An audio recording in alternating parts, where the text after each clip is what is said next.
moom laa gëm franchement. mais waaw yow je sais mais dama ne li ngay wax neex na trop mais je pense que honnêtement guerre bi gën a mag bu ñu mës a guerre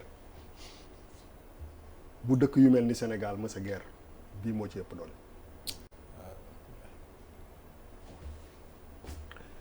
il faut ñu accepter ko accepter que ni guerre bi mooy guerre bi gën a rëy bu ñi nga xam ne am nañu ngëm-ngëmu bañ a accepter loolu mën a guerre ci seen dundin parce que tout simplement kii ñëw sax muy Obama muy Trudeau man gëm naa ni peut-être boo moytul Obama sax au fond jullit la au fond peut-être Barack Hussein Obama pour man dafa am loo xam ne du nit kiy jël avion bi dugg ci Air Force One bi wàcc impressionné gars yi moom moo koy revendiquer il a les mains liées li muy wax du li mu gëm parce que li tax mu falu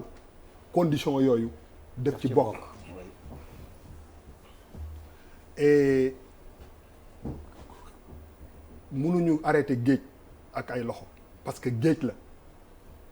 ñun ñi nga xam ne am nañu opportunité dëkk extérieur man ma dëkk New York City naa boo jógee San Francisco New York ngay wàcc man New York laa dëkkoon je sais que loolu moo luy normal léegi dama doon imaginer j'espère que kenn du sàcc sama film bi may wax que ni su ma doon réalisateur et ça je le disais il y a 10 ans damay def benn film boo xam ne hétérosexuels yi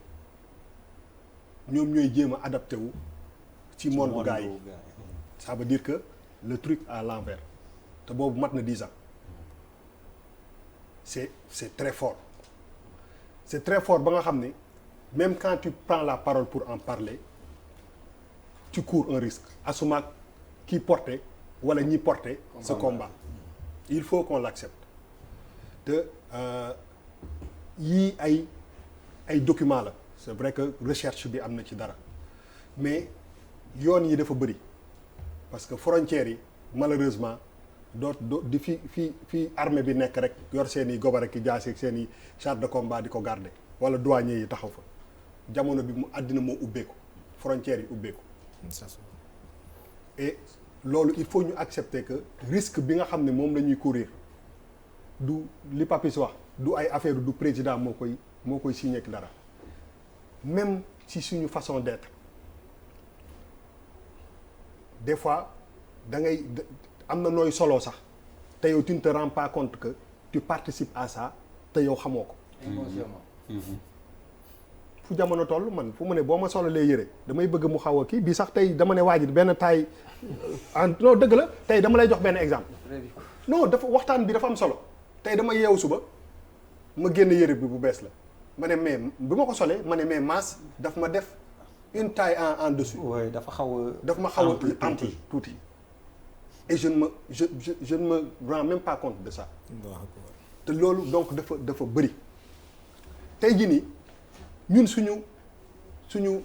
wàll wéy na mën nañ ci génn ñun ñii suñu génération bi oui à 50 ans oui mais pour que ki juddu tey mën a survivre ba fii ak 20 ans dans une famille de 10 personnes pour ne pas avoir une kii c'est le challenge il faut nit affaire yi il faut ñu wax ko loolu mooy challenge bi waxuma dëkk ya de fii parce que boo juddoo bay xam ak xàmmee c'est déjà là frontière boo koy tëj doo tëj rek frontière physique du télé yi suñu télé yi ak ñuy jàmbar moo tax su ma génnee benn affaire bu ndaw ga ay génn dóor wéy waa TFM lii ak lii c'est pas la bataille fi ñu leen di xaar du foofu mais j'aime bien regarder les films mais je ne peux plus regarder de films parce que damay rus parce que si ñun ñëpp si suñu dund musuñu da ngay am sax kersa wax mosoo gis góor ak góor di def quoi que ce soit c'est devenu tellement banal. Netflix est là. Le rêve de tout un réalisateur africain, c'est de faire un film pour Netflix, pour dugg foofu. Et c'est aujourd'hui si tu devais faire un film buy marcher, il faut à un moment du film que tendance boobu génn. C'est une réalité. Papis,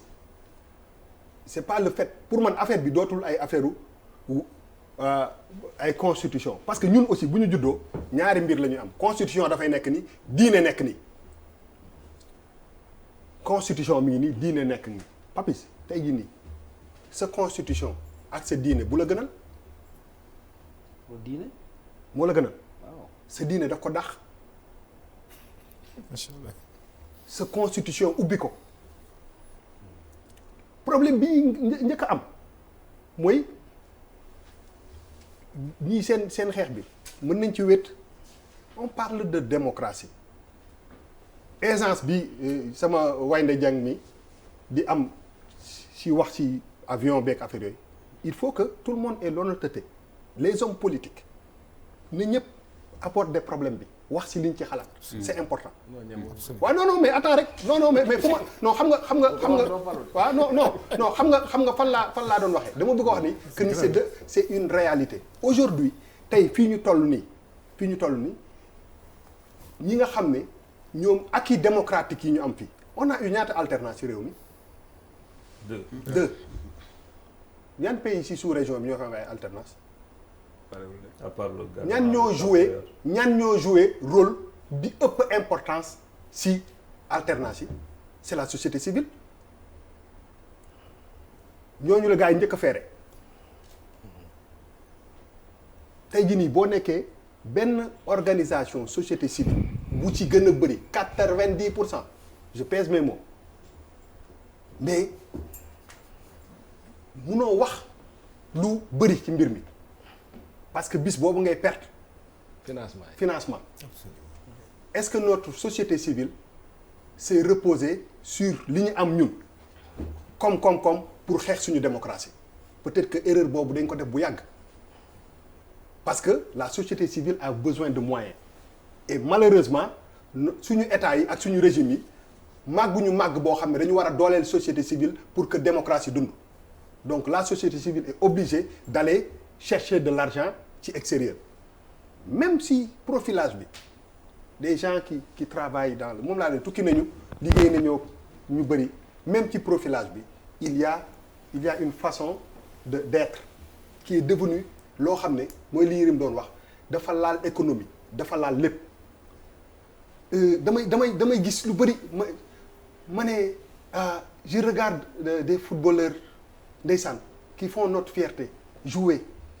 et dans 1 an 2 ans ils seront obligés de jouer au foot avec le drapeau si seen maillot on te met un contrat de 10 milliards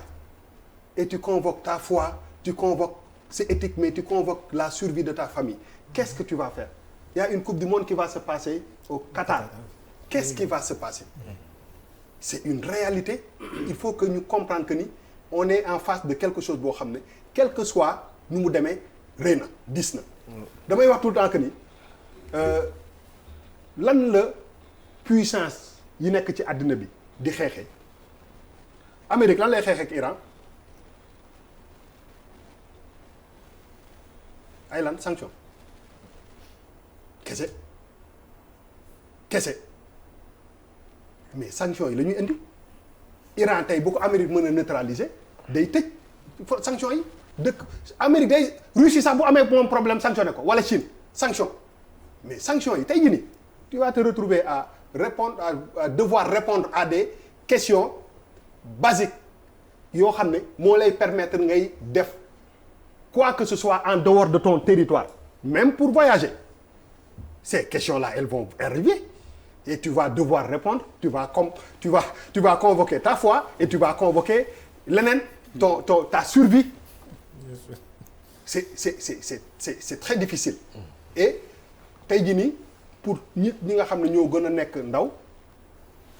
mais challenge bi gën a rëy si suñu nekkin dafa am maintenant c'est là où ñu war a bañ a marginaliser ñii parce que ji nga ñuy actes yi ñuy posé nii quel que soit lu ñu wax si benn goutte la ci océan bi mais quand même ñu ngi koy posé mais il faut pas ñu foog ko ni ngande na parce que il faut que ñëpp ànd si léegi problème bi mooy lan la ñu war a fan la ñu war a sukkandiku pour que xeex bi ñu mun ko xeex on ne peut se baser que sur nous-mêmes et loolu du nécessairement que économique tey jii nii dafa am loo xam ne moom la ñu war a ñi ñu jiite ak ñi ñuy bëgg a jiite loolu loo war a jiital comment on peut delloo suñu doom yi suñuy jikko ñun yi ñu am man ni ma mel nii lu ma lëj lu ma dëng base bu fondamentale boobu yal naa ko mën a jox sama doom parce que su ma ko joxee sama doom rek dina ci mën a mucc comme man ni ma ci muccee te loolu moo tax c'est un problème bu gën a profond mooy que dañu war a dellu absolument sur li nga xam ni moom moo ñu def société mooy que dellu si si li nga xam ne lépp nag bañ a bàyyi benn détail on doit convoquer tous les détails parce que porox ndool yi moo bëri li ñuy sol li ñuy wax li ñuy seetaan tey jii nii foofu laay tëjee damay gis et duma ko ñeme wax et peut-être que ñu bëri ñu koy seetaan Sénégal WhatsApp bi moo fi ne damay gis nit yi di statut surtout chez les femmes quand booy statut ak sa xarit bu jigéen j'ai une question que je me pose sa xarit la wala sa coro la à cause de non billahi wallahi taala proximité non des mots qu'on utilise sa yéen ñii ñëpp xam ngeen li ma leen di wax demal si WhatsApp bi nga gis comment on communique entre ñu bokk sexe surtout chez ci jeunesse bi nañu leen di fësal suñu xaritoo ak worma et foofu dugg dem na ba pare je me demande je me dis mais ñi ay coro lañu ak far wala ay xarit lañu da ngay gis ñaari nit yu nekk mais di tegante ay ça tu te dis mais saa ñun dañu am dara loo xam ne gis nga lu ñu ubbeeku wax fa dëgg yàlla man maa ngi tudd Boubacar Ndour man am na loo xam ne nee ma da nga dof da nga ko ngeen baal ma ci wax kàddu gi nee ma dara mais am na ay base yoo xam ne soo ko dindee si man nekkatuma lu ma ubbi wër àddina nag bi yëpp toog mais am na loo xam ne c'est fondamental si ñun te loolu nekk si ñun la cinquantaine là billaahi nekkul ci suuf et challenge bi gën a rëy mooy que comment faire pour que ñi nga xam ne ñoo nekk xale ñu xeex sur cette pénétration qui est déjà là partout nag partout